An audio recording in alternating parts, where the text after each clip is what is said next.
I'd like to respond, Sam, as well. Since we're at the place right now where, and I think Marty was the one that said it most clearly, we're at the place right now where every coordinate has an epoch in time.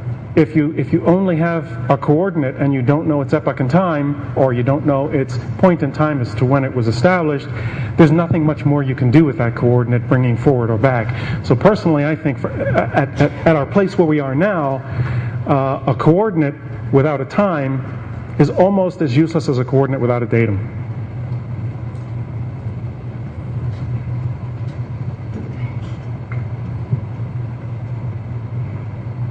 Excuse me.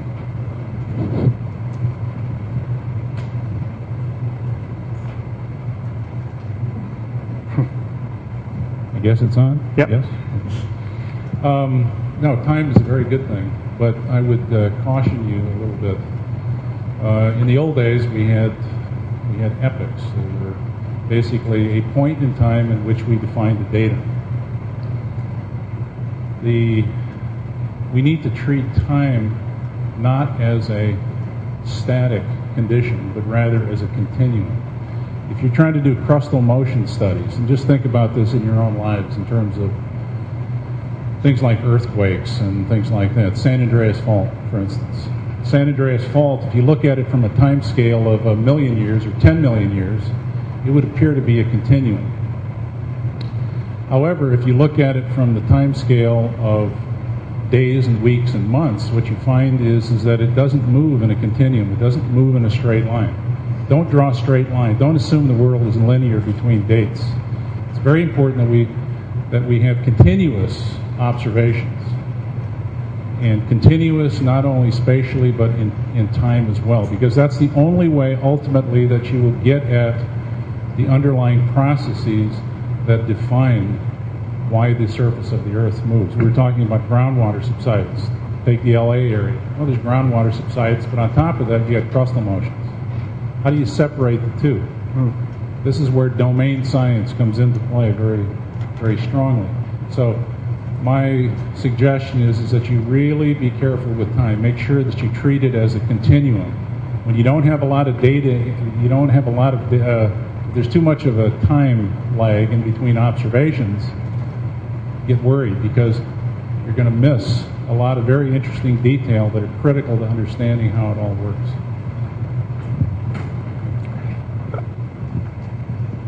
To add to that and fully support that notion, and particularly with vertical motion, subsidence due to groundwater or other fluid withdrawal is not linear. It is asymptotic. It drops rapidly at the beginning of the phenomenon and then levels off. So one of the ways that we could improve those models would be to continually update the model, because you'd be getting real data in time and be able to improve or add to those models both vertically and horizontally as you get more data in. But I agree that it needs to be thought of. It's not static. I mean, is that an oxymoron? Time is a continuum, and we need to think about. I think you said it, Kevin, in your introductory remarks. The Earth is a changing phenomenon, and being able to monitor those sea level rise is one of the ones that we're concerned with a lot in Geodesy. Is one of those avenues where we can use geodetic information in real time and continue to find out what's going on as time goes on. Just one small comment on something that you said. I see the idea, you said domain science coming into play here, and this is where I see that there could be some useful power here, is that you can assimilate data sets that come from different domain science and relate them together to give you new information that may help you model things better than you were doing before, because you weren't putting those data sets together. So that's just an idea that grows out of what you said.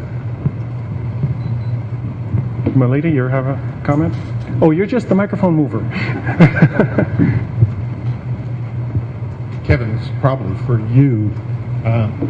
Is the proposed geodetic data model targeted at geodatabases, or are you are you thinking about making a data model that would work with any spatially enabled relational database? I would think that the data model would work with any spatially related database, because the fundamental components of the model, so long as they have that spatial component, like what Jan was saying, I'm thinking that that spatial component is going to be X, Y, Z in time, then so long as you have these fundamental components and you put these data elements together and work with them, you can work with them in any kind of software that can handle that spatial component. That's what I would think. The data model is open. Great. I think that's a great answer. Thank you.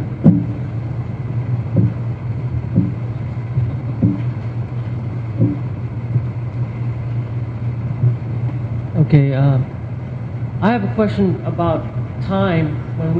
I'm all for the XYZ because I'm tired of datums and map projections and all those things. Any of that can go after XYZ. But time, we are going to have to pick some time that we as professionals will then turn a product into. In other words, whether it comes from NGS or something, because actually, when I go out, say, do a deformation monitoring survey, I consider each measurement epoch an instantaneous reference frame, essentially, unto itself. But that only means something inside my project or what I'm doing there. But in the world where I got to hand something over, I am going to have to go to some standard that says that, okay, your measurements of XYZ has T to it, and then you went from there to a map projection over a datum or something like that. And I don't know who's going to drive those. I guess that's the question that we're asking.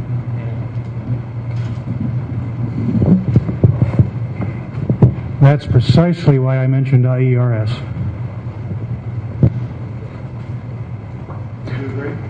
Oh yes, I agree. I mean, I have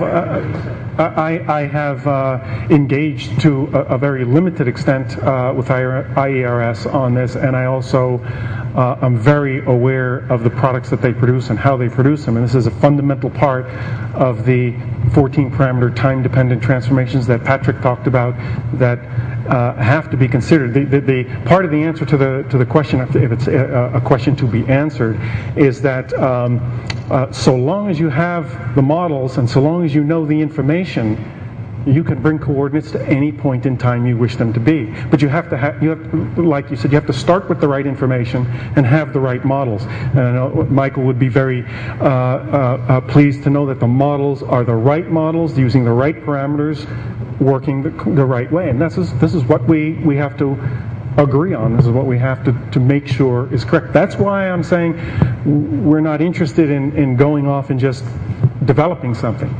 People like you here and others have to be involved with us to tell us what's the best way to do this. How should you model this and deal with it? So that's the way I'd like to approach it. Did you have something to add, Mike? Yeah, maybe everyone's aware, but just so there's no confusion, using XYZ coordinates does not divorce you from datums. That is a representation of a datum. So you're not going to ever get away from the datum issue. Little h is not going to get you away from the datum issue. Okay, so those things aren't going to go away. There's really nothing magical about XYZ. I'm a little more interested in why there's such a fascination with that type of coordinate frame. And not that I'm opposed to it, because I work that way too. I think it might be a mistake to adopt something like that so globally without a lot of consideration. I think there's quite a bit of data that is inherently two-dimensional, though it's on a spheroidal reference frame, intrinsically two-dimensional. And I guess I could argue that point, but I just want to throw it out there because there seems to be an undue enthusiasm for Earth-centered, Earth-fixed coordinates, and they're fine for what they're meant for. All right, I would just like to kind of touch base on the